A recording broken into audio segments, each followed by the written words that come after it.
Iran യുദ്ധം ഒരു തീർച്ചയും തീരുമാനവുമില്ലാതെ മുന്നോട്ട് പോയിക്കൊണ്ടിരിക്കുന്നു.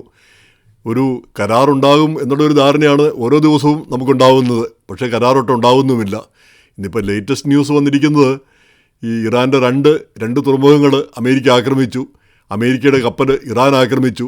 കഴിഞ്ഞ ദിവസം UAE-യിൽ ഇറാൻ ആക്രമിക്കുകയുണ്ടായി. അവിടെയും കുറേ നാശനഷ്ടങ്ങളുണ്ടായി. ചില ഇന്ത്യക്കാർക്ക് പരിക്കേറ്റു.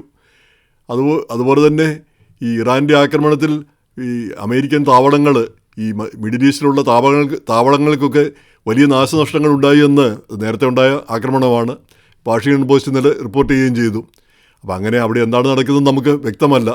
അപ്പോൾ ഇതിൻ്റെ ഇടയിലാണ് ഈ പ്രോജക്റ്റ് ഫ്രീഡം ഒന്ന് നിർത്തിവെക്കാനായിട്ട് പ്രസിഡന്റ് പറഞ്ഞത്, മധ്യസ്ഥന്മാർ ആവശ്യപ്പെട്ട പ്രകാരം. അതായത് അതിലൂടെയുള്ള ഹോർമൂസിലൂടെയുള്ള കപ്പലുകൾ സുരക്ഷിതമായി അമേരിക്ക തന്നെ കടത്തിവിടാനായിട്ട് ഉള്ള പദ്ധതി, അതാണ് പ്രോജക്റ്റ് ഫ്രീഡം. അത് തൽക്കാലവും നിർത്തിവെക്കുന്നു. കാരണം ഇറാനുമായിട്ടൊരു കരാറുണ്ടാവും എന്നുള്ളൊരു ധാരണ നൽകിക്കൊണ്ട്.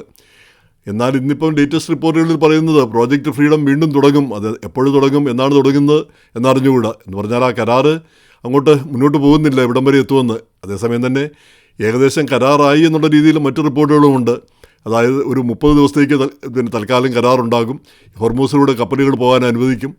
ഈ 30 ദിവസവും ചർച്ച തുടരും. അതിന് ശേഷമാണ് ഈ വിവാദമായ യുറേനിയം സമ്പുഷ്ടീകരണം, അതായത് അണ്വായുധ പദ്ധതി, അത് മുന്നോട്ട് പോവില്ല എന്ന് ഇറാൻ ഉറപ്പ് കൊടുക്കണം. അപ്പോൾ അത് അക്കാര്യം സംബന്ധിച്ച് ചർച്ച ആകാമെന്നാണ്. ഈ 30 ദിവസത്തിനുള്ളിൽ ഒരു ചർച്ച ചെയ്തൊരു തീരുമാനം എടുക്കാമെന്നുള്ള രീതിയിലാണ് കരാറെന്നാണ് പറഞ്ഞു കേട്ടിരുന്നത്. പക്ഷേ ഇതുവരെ അതിൻ്റെ തീരുമാനമൊന്നും ആയില്ല.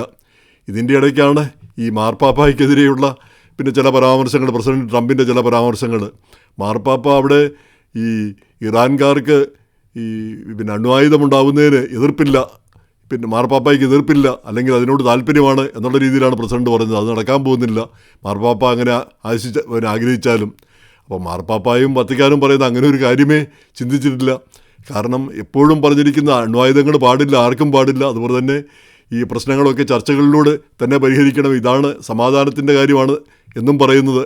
ഈ ഗോസ്പൽ അനുസരിച്ച്, സുവിശേഷമനുസരിച്ചാണ് താൻ പറയുന്നതും സംസാരിക്കുന്നു. അല്ലാതെ മറ്റ് യാതൊരു രാഷ്ട്രീയ കാര്യങ്ങളോ രാഷ്ട്രീയ താല്പര്യങ്ങളോ ഇല്ല എന്നാണ് മാർപ്പാപ്പ പറഞ്ഞിരിക്കുന്നത്.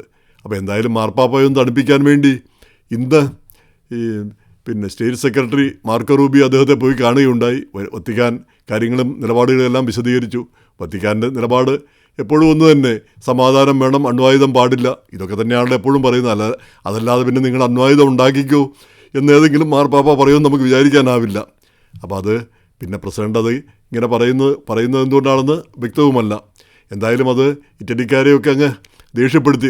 ഇറ്റലിക്കാർ ഒരുപാട് കത്തോലിക്കർ, ഈ മാർക്കോ റൂബിയോയും കത്തോലിക്കനാണ്, വൈസ് പ്രസിഡന്റ് JD വാൻസും കത്തോലിക്കനാണ്. അപ്പോൾ മാർപ്പാപ്പ ഇതിലൊന്നും ഇടപെടരുതെന്നാണ് JD വാൻസ് നേരത്തെ പറഞ്ഞത്. അപ്പോൾ മാർപ്പാപ്പ ഇതിലൊന്നും ഇടപെടാറുമില്ല, ഇങ്ങനെയുള്ള പൊതുവായ കാര്യങ്ങളിൽ പറയുന്നു എന്ന് മാത്രമേ ഉള്ളൂ എന്നാണ് വത്തിക്കാൻ പറയുന്നത്. അപ്പോൾ മാർപ്പാപ്പ ഇങ്ങനെ ആക്ഷേപിക്കുന്നത് ശരിയല്ല എന്ന് പറഞ്ഞ് ഈ ഇറ്റാലിയൻ പ്രധാനമന്ത്രിയൊക്കെ രംഗത്ത് വരികയും ചെയ്തു.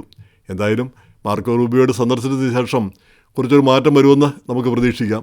ഇതിൻ്റെ ഇടയ്ക്ക് മാർപ്പാപ്പയെ സംബന്ധിച്ച് വേറൊരു വാർത്ത, ഒരു തമാശയുള്ള വാർത്ത കണ്ടു. മാർപ്പാപ്പ അമേരിക്കക്കാരനാണ്, ചിക്കാഗോക്കാരനാണ്. അപ്പോൾ സാമാന്യ നിലയിൽ അവിടെ ബാങ്ക് അക്കൗണ്ടൊക്കെ ചിക്കാഗോയിൽ അവിടെ ഉണ്ട്. അപ്പോൾ ഏതോ ഒരു അക്കൗണ്ടിൽ മാറ്റം വരുത്തണം. അതിനുവേണ്ടി കസ്റ്റമർ കെയറിനെ വിളിച്ചു മാർപ്പാപ്പ ആയതിനു ശേഷം. അപ്പോൾ അവർ പറഞ്ഞത്, നിങ്ങൾ നേരിട്ട് വരണം, ഈ സെക്യൂരിറ്റി കോഡും ഇതെല്ലാം പറഞ്ഞു കൊടുത്തു. അതിനുശേഷം നിങ്ങൾ നേരിട്ട് വരണം, നേരിട്ട് വന്നാലേ പറ്റത്തുള്ളൂ.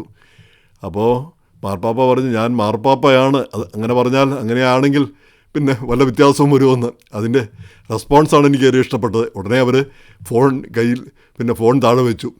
ഇനി കൂടുതൽ സംസാരിക്കാനായിട്ട് താല്പര്യമില്ല. അപ്പോൾ ചുരുക്കി പറഞ്ഞാൽ, ഞാൻ അമേരിക്കൻ പ്രസിഡൻ്റാണെന്നോ ഇന്ത്യൻ പ്രധാനമന്ത്രിയാണെന്നോ ഒക്കെ പറഞ്ഞ് വിളിക്കുന്ന ആളുകളുണ്ടല്ലോ, അതാരായിരിക്കും സാമാന്യ നിലയിൽ? അപ്പോൾ അത് തന്നെയായിരിക്കാം കസ്റ്റമർ കെയറും വിചാരിച്ച് കാണുക. മാർപ്പാപ്പ തന്നെയാണ്, ശരിക്കുള്ള മാർപ്പാപ്പ തന്നെയാണ് വിളിക്കുന്നതെന്ന് ഒരുപക്ഷെ അവർ കരുതി കാണില്ല എന്നുള്ളത് ഉറപ്പായ ഒരു കാര്യം തന്നെ. അപ്പോൾ ഇങ്ങനെയൊക്കെയാണ് ഓരോരോ കാര്യങ്ങൾ നടക്കുന്നത്.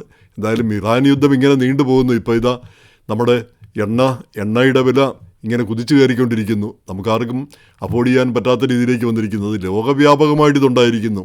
ഈ ലോകയുദ്ധം എന്ന് പറയുന്നത് ഇതാണ്, ലോകമഹായുദ്ധം. രാജ്യങ്ങൾ തമ്മിൽ പരസ്പരം പോരടിക്കുന്നതല്ല, ലോകത്തിലുള്ള രാജ്യങ്ങൾക്കെല്ലാം വിഷമതകളും ദുരിതങ്ങളും ഉണ്ടാകുന്നു. അതാണ് ലോകയുദ്ധം. അപ്പോൾ ഇതും ഫലത്തിലൊരു ലോകമഹായുദ്ധം തന്നെ. അപ്പോൾ അത് എത്രയും പെട്ടെന്നൊന്ന് തീർക്കുക എന്നുള്ളതാണ് അടിയന്തരമായൊരു കാര്യം അത് തീർക്കേണ്ടത് ലോകമെങ്ങുമുള്ള എല്ലാവരുടെയും ആവശ്യമാണ്. അപ്പോൾ അത് ചൈനയും റഷ്യയും ഒക്കെ മുന്നിട്ടിറങ്ങേണ്ടതാണ്, ബ്രിട്ടനും ഫ്രാൻസും ഒക്കെ. പക്ഷെ ആരും അങ്ങ് അടുക്കുന്നില്ല, ഒരു കാര്യവും നടക്കുന്നുമില്ല.